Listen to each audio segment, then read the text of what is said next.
Good morning, જય શ્રી કૃષ્ણ વિદ્યાર્થી મિત્રો. આજે આપણે મુખ્ય સમાસશાસ્ત્ર FIBS સેમ 1 પેપર 1 વિશે વિસ્તૃત માહિતી મેળવશું. વિદ્યાર્થી મિત્રો, આગળના લેક્ચરમાં આપણે જે લોકોને મુખ્ય સમાસશાસ્ત્ર હતું એના સિલેબસ વિશે અને પેપરના નામ વિશે માહિતી મેળવી હતી અને પેપર સ્ટાઇલ વિશે પણ માહિતી મેળવી હતી. તો આજે પેપર નંબર 1 સમાસશાસ્ત્રનો પરિચય એના વિશે માહિતી મેળવશું. એનું યુનિટ નંબર 1 છે, એનું નામ છે સમાસશાસ્ત્રનો અર્થ, કાર્યક્ષેત્ર અને મહત્વ. વિદ્યાર્થી મિત્રો, એના વિશે માહિતી મેળવતા પહેલાં તમને થોડું યાદ કરાવી દઉં. ધોરણ 11માં તમે સમાસશાસ્ત્રના વિષયમાં સમાસશાસ્ત્રનો બેઝિક પરિચય મેળવ્યો હતો. તો તેમાં જે સોશિયોલોજી શબ્દ છે તે આપણે અંગ્રેજીમાં સોશિયોલોજી કહીએ છીએ સમાસશાસ્ત્રને. ધોરણ 10 સુધી તમે સામાજિક વિજ્ઞાન તરીકે ઓળખતા હતા, જે ધોરણ 11 અને 12થી સમાસશાસ્ત્ર શબ્દથી તમે પરિચિત થયા છો. તો જે સોશિયોલોજી શબ્દ જે છે એ લેટિન અને ગ્રીક ભાષાનો જે છે એમાંથી ઉતરી આવેલા શબ્દ છે. તો સોશિયોસ છે એ લેટિન ભાષાનો શબ્દ છે અને લોજીસ છે તે ગ્રીક ભાષાનો શબ્દ છે. તેને આપણે અંગ્રેજીમાં સોશિયો અને લોજી એ નામ તરીકે ઓળખીએ છીએ.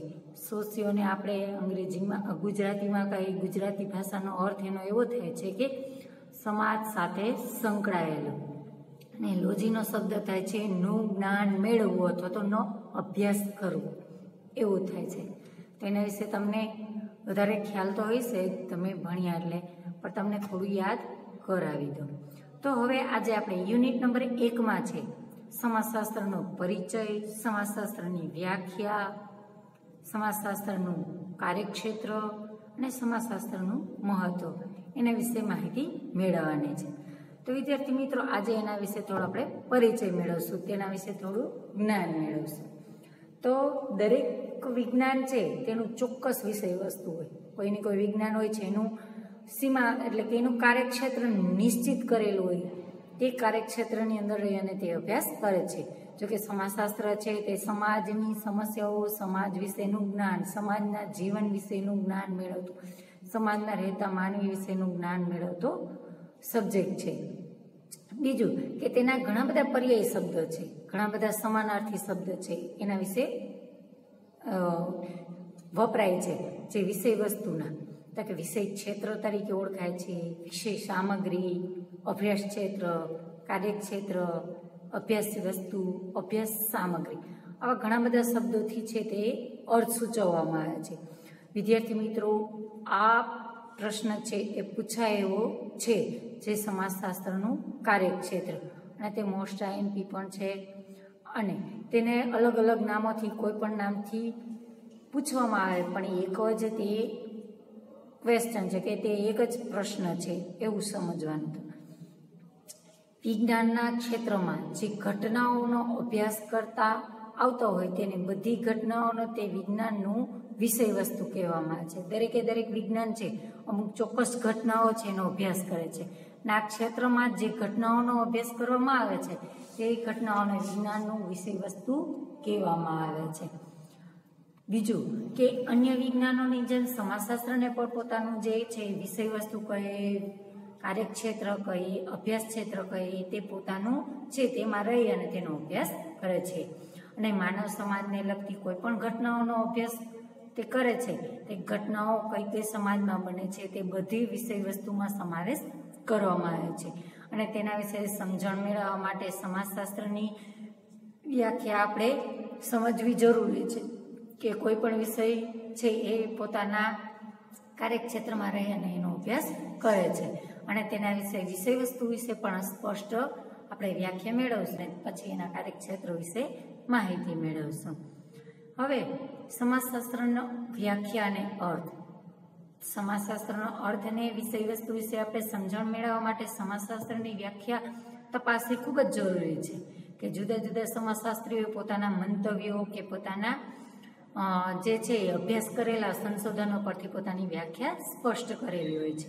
તો એમાંના યંગ અને મેક નામના સમાજશાસ્ત્રીએ વ્યાખ્યા આપી છે કે sociology is the scientific study of the social aspect of human life, એટલે કે સમાજશાસ્ત્ર માનવ જીવનના સામાજિક પાસાઓનો વૈજ્ઞાનિક રીતે અભ્યાસ કરે છે, વૈજ્ઞાનિક બાબતોને લઈને અભ્યાસ કરે છે.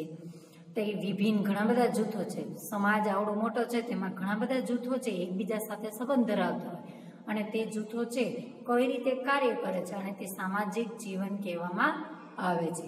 સમાજ જીવનનો તેના દ્વારા સમાજશાસ્ત્ર છે એ અભ્યાસ કરે છે અને તે વિષય વસ્તુ હોવાનું તે લેખકો માને છે કે તેને વિષય વસ્તુ કહેવામાં આવે છે. બીજો છે મેકાવર અને પેજ. મેકાવર અને પેજ નામના સમાજશાસ્ત્રીએ છે સમાજશાસ્ત્રની સામાજિક સંબંધોની પ્રસ્થાપિત વ્યવસ્થાનો અભ્યાસ કરતા વિજ્ઞાન તરીકે ઓળખાવે છે. પ્રસ્થાપિત એટલે કે સ્થાપિત કરેલી વ્યવસ્થા, કે સમાજમાં કોઈ પણ સંબંધો છે એની સ્થાપિત કરેલા હોય, એને લગતા જે અભ્યાસો કરતા હોય તેને વિજ્ઞાન તરીકે ઓળખવામાં આવે છે. ગિન્સબર્ગ નામના સમાજશાસ્ત્રીએ પણ પોતાના મંતવ્ય પ્રમાણે વ્યાખ્યા આપેલી છે કે સમાજશાસ્ત્ર છે એ માનવ અને આંતરક્રિયાઓના આંતર સંબંધોની જે પરિસ્થિતિ જે ઉદ્ભવે છે, જે પરિણામો છે એનો ઉદ્ભવ થાય છે તેનો અભ્યાસ કરે છે. એટલે કે માનવીની આંતરક્રિયાઓ અને આંતર સંબંધો, તેની આસપાસ કેવી પરિસ્થિતિ ઉદ્ભવે છે અને કેવા પરિણામો એના આવે છે એનો અભ્યાસ છે એ સમાજશાસ્ત્ર કરે છે. બીજી વ્યાખ્યા આપી જોહન્સન નામના સમાજશાસ્ત્રીએ. સમાજશાસ્ત્ર છે એ સામાજિક જૂથોનો અભ્યાસ કરે, એટલે કે સમાજમાં ઘણા બધા જૂથો છે, વ્યક્તિ જૂથ વચ્ચેના આવા ઘણા બધા જૂથો છે, જે જૂથોનો આંતરિક સંગઠનોના જે સ્વરૂપો છે અને તેની ટકાવી રાખતી તેમાં પરિવર્તન લાવતી પ્રક્રિયા અને આ જૂથો વચ્ચે પારસ્પરિક સંબંધો છે એનો અભ્યાસ કરવાનું કાર્ય છે એ સમાજશાસ્ત્ર કરે છે. અને બધા જૂથો છે એકબીજા સાથે સંકળાયેલા જોવા મળે છે. માનવી વચ્ચેના, કુટુંબના જૂથો વચ્ચે હોય છે, શાળા જૂથ હોય છે, મિત્ર જૂથ હોય છે, આવા ઘણા બધા જૂથો છે. એકબીજા સાથેના કેવા સંબંધો છે, પ્રાથમિક જૂથો છે, દૂરવર્તી જૂથો છે, દરેક એનો અભ્યાસ છે એ સમાજશાસ્ત્ર કરે છે. હવે આપણે સમાજશાસ્ત્રના કાર્યક્ષેત્ર વિશે માહિતી મેળવશું. સમાજશાસ્ત્રનું કાર્યક્ષેત્ર છે તો તેનું પહેલું કાર્યક્ષેત્ર છે સામાજિક સંબંધો. તો કે સામાજિક સંબંધો છે એ સામાજિક સંબંધોનો અભ્યાસ કરે છે. વાસ્તવમાં જો આપણે જોઈએ તો સમાજ કે સામાજિક જીવન છે એમાં વ્યક્તિ વચ્ચેના, વ્યક્તિ જૂથ વચ્ચેના કેવા સંબંધો છે, ધાર્મિક, કૌટુંબિક, આર્થિક, રાજકીય, આ બધા સંબંધો છે એના સ્વરૂપોનું જે છે સામાજિક સંબંધોનું બનેલું છે અને તેની અભ્યાસ કરવાનું જે છે સમાજશાસ્ત્ર કાર્ય કરે છે. અને આ બધા જૂથો છે સામાજિક સંબંધોનો અભ્યાસ અન્ય કોઈ વિજ્ઞાન કરતું નથી, માત્ર ને માત્ર સમાજશાસ્ત્ર તેનો અભ્યાસ કરે છે. એની આસપાસ કેવી પ્રવૃત્તિઓ થાય છે, કેવી કેન્દ્રવર્તી પાયાના વિષય વસ્તુને ધ્યાનમાં રાખી અને તેનો અભ્યાસ કરવાનું કાર્ય છે એ સમાજશાસ્ત્ર કરે છે. બીજો પોઈન્ટ છે સામાજિક ક્રિયા અને આંતરક્રિયા. સમાજ છે તેમાં ઘણી બધી છે માનવી ક્રિયાઓ કરતો હોય છે. આ ક્રિયાઓ છે એ સમાજમાં સંબંધોને છે સમજવા માટે સામાજિક ક્રિયાઓ છે એનો અભ્યાસ કરવો ખૂબ જ જરૂરી છે. જો એનો અભ્યાસ કરેલો હશે તો સમાજમાં તેના વિષય વસ્તુ વિશે આપણે માહિતી મેળવી શકશું. માનવીની સામાજિક ક્રિયાઓ છે એ મૂળભૂત તત્વો કયા છે, તો તેની સમાજ વ્યવસ્થા સાથે તે કેવી રીતે સંકળાયેલા છે તેનો અભ્યાસ છે સમાજશાસ્ત્ર કરે છે. માનવી એકબીજા માનવીઓના સંપર્કમાં રહી અને ક્રિયાઓ કરે છે અને આ પારસ્પરિક ક્રિયાઓ છે એનો અભ્યાસ કરવાનું કાર્ય એટલે કે સામાજિક આંતરક્રિયા. કે માનવી વચ્ચે જે ક્રિયાઓ થાય છે અંદર પારસ્પરિક ક્રિયાઓ કઈ થાય છે તો તેને સામાજિક આંતરક્રિયા કહેવામાં આવે છે. સામાજિક સંબંધો છે એ વાસ્તવમાં જે છે આંતરક્રિયાઓનું પરિણામ છે અને તેના આંતરક્રિયાનું સ્વરૂપ કેવું છે તેમાંથી ઉદ્ભવતો સહકાર, ક્યારેક સંઘર્ષ થતો જોવા મળે, ક્યારેક જૂથ વચ્ચે સ્પર્ધા થતી જોવા મળે છે અને ક્યારેક એનું સમાધાન પણ કરી લેવામાં આવતું હોય છે. તો આ જે છે એનો સમાજમાં તે મૂળભૂત સામાજિક પ્રક્રિયાઓ કેવી છે એ પ્રક્રિયાઓ કેવી પરિસ્થિતિમાં અને કયા કારણોસર ઉદ્ભવી છે તેનો અભ્યાસ કરવાનું કાર્ય છે એ સમાજશાસ્ત્ર કરે છે. ત્રીજો પોઈન્ટ છે સામાજિક જૂથો અને સંસ્થાઓ. સામાજિક જૂથો અને સંસ્થાઓ. સામાજિક જૂથો છે આંતરક્રિયાની વ્યવસ્થા છે કે જે જૂથો વચ્ચે જે આંતરક્રિયા પરસ્પર અંદરો અંદર જે ક્રિયાઓ થતી હોય અને માનવીના સામાજિક જીવનના સામાજિક જૂથોમાં જે જીવાતું હોય છે તેનો અભ્યાસ છે સમાજશાસ્ત્રમાં કુટુંબ, ગ્રામ સમુદાય એને આપણે કેવી તો કે પ્રાથમિક જૂથો કહેવામાં આવે છે, જ્યારે શહેર અને રાજ્યને આપણે દૂરવર્તી જૂથો કહીએ છીએ. તો એના વિશે જે છે એ અભ્યાસ કરવાનું કાર્ય છે સમાજશાસ્ત્ર કરે છે. આવા જૂથો કઈ રીતે ઉદ્ભવે છે અને તેની લાક્ષણિકતાઓ કઈ છે, તે વ્યક્તિ અને સમાજ માટે કયા કાર્યો કરે છે, આ બધી સામાજિક હકીકતો છે એ સમાજશાસ્ત્ર તપાસે છે. અને બીજું સાવ ટૂંકમાં કહીએ તો માનવી વચ્ચેની જે આંતરક્રિયાઓ અને સામાજિક સંબંધોના જે પરિણામોમાં રચાતો વિશાળ સમાજ અને વિશાળ સમાજના એકમેક તરીકે જે અસ્તિત્વમાં આવતું હોય સામાજિક જૂથો, તેને આપણે તેના વચ્ચેના પરસ્પરના જે સંબંધો છે તેને સમાજશાસ્ત્ર અભ્યાસ કરતું જોવા મળે છે. બીજું કે આ જે કાર્યો કરે છે તે કાર્યો કરવા માટે ઘણી બધી કાર્યપ્રણાલિકાઓ વિકસાવવામાં આવી, ઘણી બધી કાર્યપ્રણાલિકાઓ વિકાસ પામી છે.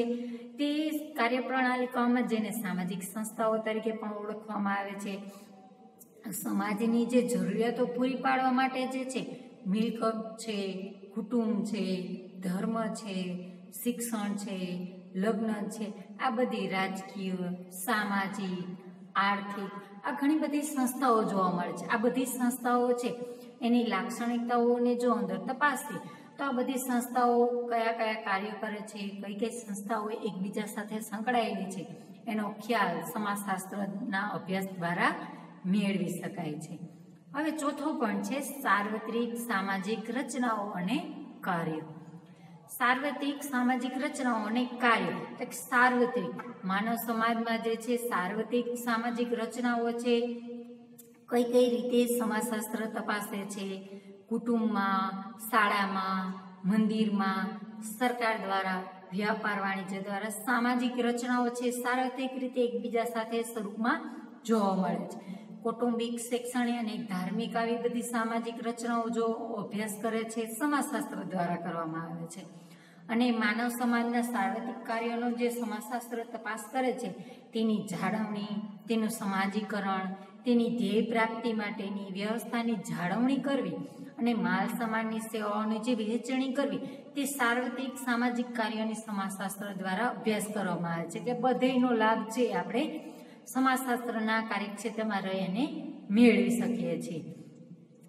બીજું કે સમાજશાસ્ત્ર જે આવી સામાજિક રચનાઓ છે એકબીજા સાથે સંકળાયેલી છે તેવી રીતે વિભિન્ન સામાજિક જે છે કાર્યો, જૂથો છે એકબીજા પાસે પારસ્પરિક સંબંધ અને રચના અને કાર્યો વચ્ચે સંબંધ તપાસે છે અને તેને સામાજિક જીવનને લગતા જે સર્વસામાન્ય સિદ્ધાંતો છે તેને સ્થાપવાનું જે સમાજશાસ્ત્ર છે એનું ધ્યેય ધરાવે છે અને તેના ધ્યેય દ્વારા છે એ રચનાઓ છે એનું કાર્ય મેળવવામાં આવે છે. અને તે કાર્ય દ્વારા આપણે સામાજિક રચનાઓ કઈ કાર્ય કરે છે અને તેના દ્વારા છે આપણે સાર્વત્રિક સામાજિક રચનાઓ છે એનો ખ્યાલ મેળવી શકીએ છીએ. હવે પાંચમો પોઈન્ટ છે સામાજિક સ્તરીકરણ અને ગતિશીલતા. સામાજિક સ્તરીકરણ અને ગતિશીલતા. સમાજમાં છે ઉચ્ચ, મધ્યમ અને નીચ આવા સામાજિક વર્ગો જોવા મળે છે. જોકે ભારત દેશ છે એમાં પણ જ્ઞાતિ વ્યવસ્થા જોવા મળે છે, ઊંચી નીચેના ભેદભાવવાળી જ્ઞાતિ વ્યવસ્થા. અને ક્યારેક તમે પ્રભાવી જ્ઞાતિ વિશે પણ તમે જે ખ્યાલ હશે તમને કે પ્રભાવી જ્ઞાતિઓ છે એનું વર્ચસ્વ બધી જ્ઞાતિઓ પર જોવા મળતું હોય છે. તો સામાજિક અસમાનતા જે દરજાના ચડતા ઉતરતા જે કોટિક્રમ જેવા જૂથો જોવા મળે છે જેને આપણે સ્તર તરીકે ઓળખવામાં આવે છે. અને આવું સ્તરીકરણ કઈ રીતે ઉદ્ભવે છે, તેના મૂળભૂત પરિસ્થિતિ કઈ રીતે છે અને કયા સ્વરૂપે છે અને કેવી રીતે ટકી રહે છે તેનો અભ્યાસ સમાજશાસ્ત્ર કરે છે. આ સમાજશાસ્ત્ર છે સામાજિક ગતિશીલતાનો અભ્યાસ કરે. વ્યક્તિ કે જૂથ છે સામાજિક દરજામાં જે ફેરફાર, જે ઉચ્ચમાંથી મધ્યમમાં જાય અને મધ્યમમાંથી તે ઉચ્ચ જ્ઞાતિમાં આવે છે, આ જે પરિવર્તનની પ્રક્રિયા છે તેની ગતિશીલતા કહેવામાં આવે છે. અને સમાજશાસ્ત્ર છે આવા ગતિશીલતાના સ્વરૂપો છે, એના પ્રકારો છે, એની સમાજશાસ્ત્ર ઉપર કેવી અસર પડે છે અને કેવા પરિબળો ઉદ્ભવે છે અને કયા પરિબળો થાય છે ઉદ્ભવ, તેનો તપાસ કરવાનું કાર્ય કરે છે. હવે છઠ્ઠા પોઈન્ટનું નામ છે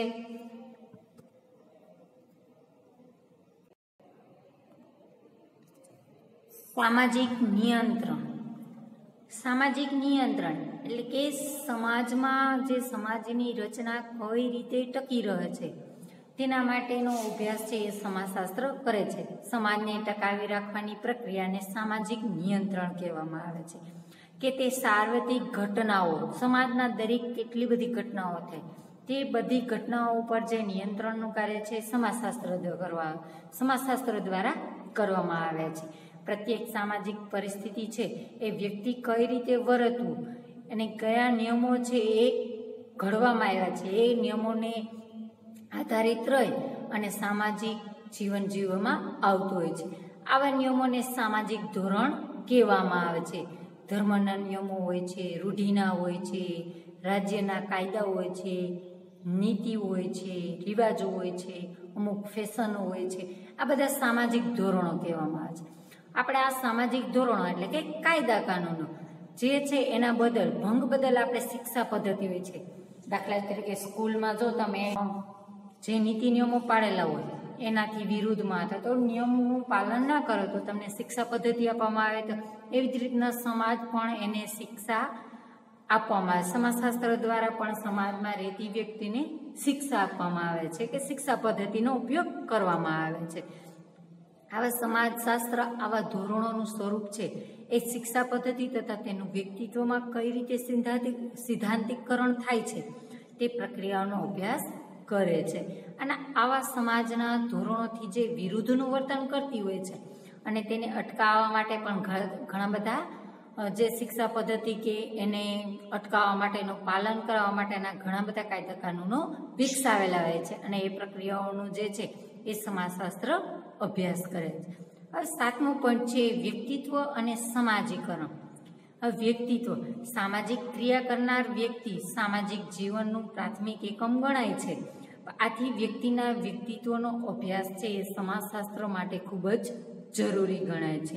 અને વ્યક્તિત્વ છે એને કઈ રીતે ઉદ્ભવ થયો છે તેનું ઘડતર છે એ સામાજિક જેવા પરિબળોને ધ્યાનમાં રાખી એવા પરિબળોનો સમાજશાસ્ત્ર દ્વારા તપાસવામાં આવે છે.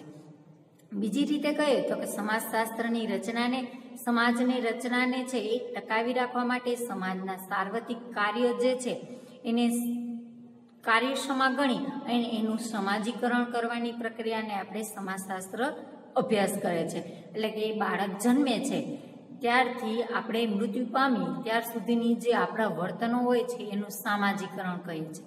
એટલે કે વ્યક્તિ જન્મે છે ત્યારે તેને કોઈ પણ પ્રકાર સમાજના એના મમ્મી પપ્પા કોણ છે, એનું નજીકમાં કોણ છે, એને બોલતા પણ નથી આવડતું.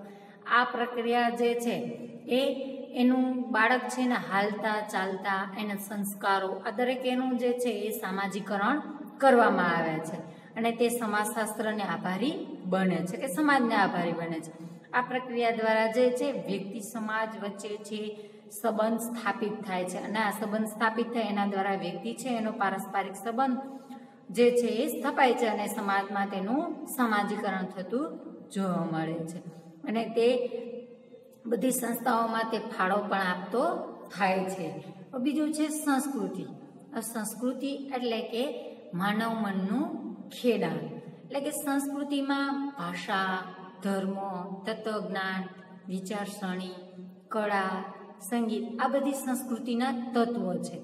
સમાજશાસ્ત્ર જે છે એ સંસ્કૃતિનો અભ્યાસ કરે છે કારણ કે સંસ્કૃતિ છે એ વ્યક્તિના વર્તન ઉપર છે સમાજ રચના અને કાર્યો પર અસર કરે છે. વ્યક્તિમાં કયા કયા સાંસ્કૃતિક લક્ષણો સંસ્કૃતિના લક્ષણો જોવા મળે છે એના દ્વારા સમાજ પર એની અસર થાય છે. કિંગ્સલે ડેવિસ નામના પણ સમાજશાસ્ત્રી કીધું કે માનવીના સામાજિક વર્તન અને સામાજિક સંબંધોનું ઘડતરમાં જેટલા અંશે સંસ્કૃતિ ભાગ ભજવે છે તેટલા અંશે સમાજશાસ્ત્રનો સંસ્કૃતિનો અભ્યાસ કરે છે. જેટલા અંશે જે છે માનવીનું ઘડતર કરવામાં ભાગ ભજવે સંસ્કૃતિ તેટલા જ પ્રમાણમાં જે સમાજશાસ્ત્ર છે એ સંસ્કૃતિનો અભ્યાસ કરવામાં ભાગ ભજવે છે અને આ સંસ્કૃતિ છે એ ખૂબ જ સમાજશાસ્ત્ર માટે મહત્વની પણ જોવા મળે છે. 9મો પોઈન્ટ છે વાતાવરણ. હવે વાતાવરણ છે માનવીની આસપાસ જોવા મળે છે. હવે માનવીના જે સામાજિકરણમાં પણ ખૂબ મહત્વનો ભાગ ભજવે છે. તે સાંસ્કૃતિક વાતાવરણ જ નથી મહત્વનું, પણ જમીન, સૂર્ય, ચંદ્ર, પર્વતો, નદીઓ, સમુદ્રો, આ બધા છે એ પ્રાણી સૃષ્ટિ, આ બધા છે કુદરતી અને ઘણા બધા તત્વો છે એ માનવીની આસપાસ રહેલા છે.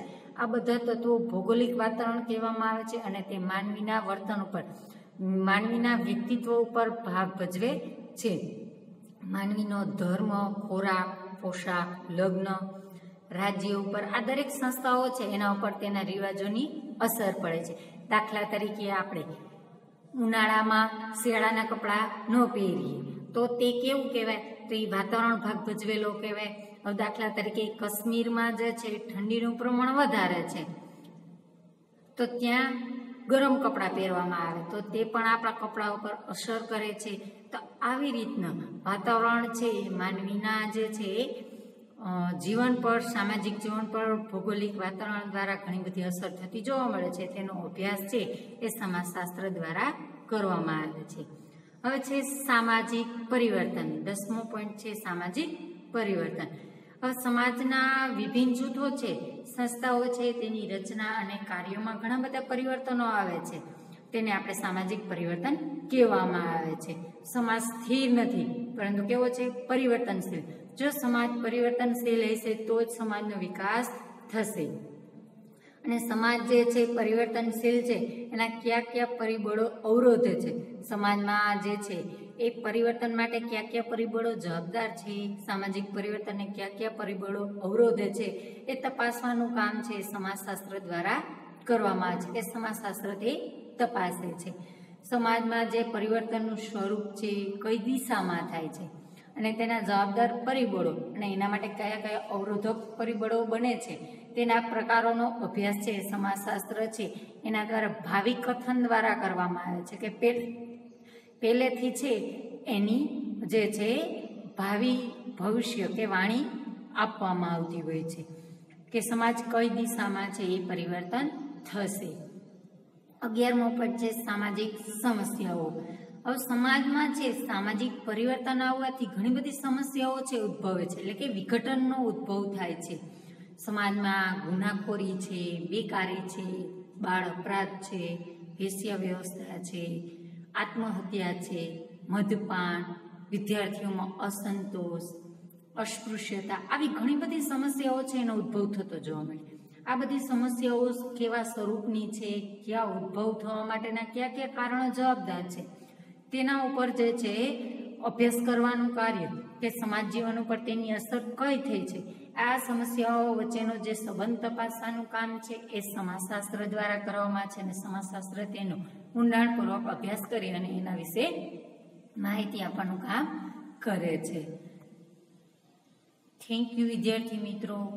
હવે તમને કોઈ પ્રશ્ન વિશે અથવા તો ન સમજાય તો તમે કોમેન્ટ્સ દ્વારા પૂછી શકો છો.